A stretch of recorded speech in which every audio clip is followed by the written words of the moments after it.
Hello guys, আমি এবার দেখাবো যে পুঁটি মাছের মাথা দিয়ে কিভাবে ভর্তা করতে হয়। আগে থেকে আমি মাছগুলো ধুয়ে কুটে বেছে রেখেছিলাম। এবার মাছের মাথাগুলো আমি চুলার মধ্যে দিয়েছি। এই যে দেখেন, এখানে পেঁয়াজ, রসুন, আদা, মরিচ সব কিছু দিয়েছি। দিয়ে এখন সাধারণভাবে ভর্তা করব।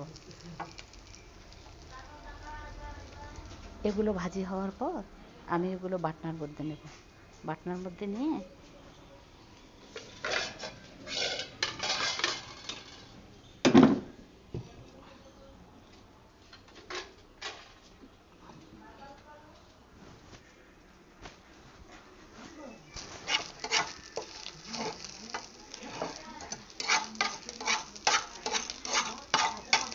মাছের মাথাগুলো একটু লাল লাল ভাজা হবে, তাহলে খেতে অনেক টেস্ট হবে।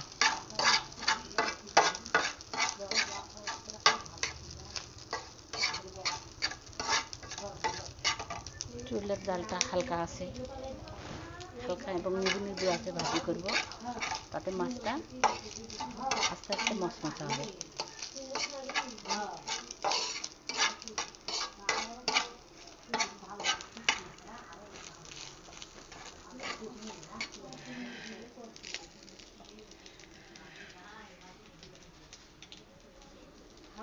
চুলাটা বন্ধ করলাম।